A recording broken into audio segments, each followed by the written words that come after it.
were protected except by another alim. So when the ulama saw, for instance, that the muhaddithin were dying off, then that became their emphasis. If you look at one of our greatest intellectuals, Abu Bakr al-Baqillānī, I mean phenomenal Iraqi scholar. He initially was a faqih in the Maliki school. When he saw that the dominant fitan of his age were in kalam, in theology, he became a mutakallim. Despite the fact that theology is, of all the sciences, the least important in terms of, I won't say the least important, what I will say the least desired. I won't say least important, because it has its deep importance, but it's the least desired. Why? Because the ulama did not like kalam. If you read the early ulama, they did not like kalam. In fact, I think the reason they called it kalam is in an almost derogatory. It's like empty talk. But when the shubha is there has to be an alim who makes his rad. And rad al-shubuhat, which is to reply, to counter-argue the doubtful matters emerging into the understanding of the Muslims, that is an obligation on the ulama. And this is an age of shubuhat. And we have so many shubuhat, and we don't have ulama replying to it because we don't have this level anymore. This is one of our deep crises in this age. And so Abu Bakr al-Baqillānī, rahimahullah, when he saw that the crisis at that point was kalam, he became the greatest mutakallim of his age and refuted all of the sects of his time.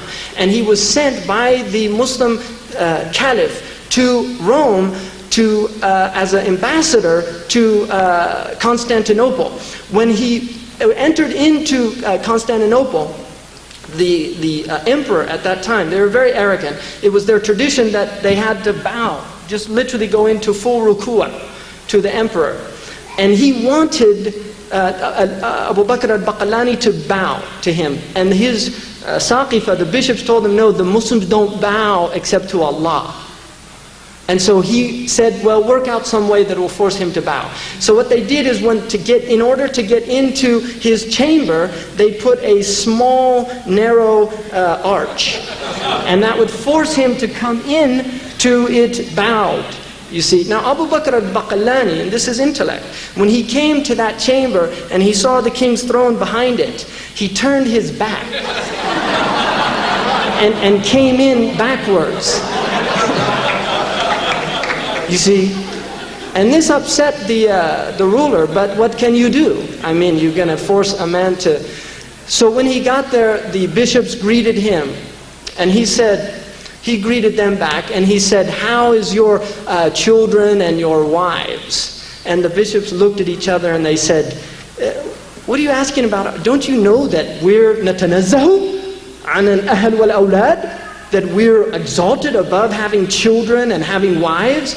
And he said, عجيب تتنزهون عن الأهل والأولاد وتنسبون إلى الله الأهل والولد. You consider yourselves above wives and children, and yet you attribute to Allah subhanahu wa ta'ala a cohort and a child? You see, فَبُهِتَ الَّذِي كَفَرْ. This is the hujjah of Ibrahim. بُهِتَ الَّذِي كَفَرْ. He was amazed. Buhita. His intellect suddenly went into, what's shut down in computer language. What happens? Crash. You see, it crashes. فَيَدْمَغَهُ. Yadmagh means, it means to overwhelm them with hujjah, but the root word is like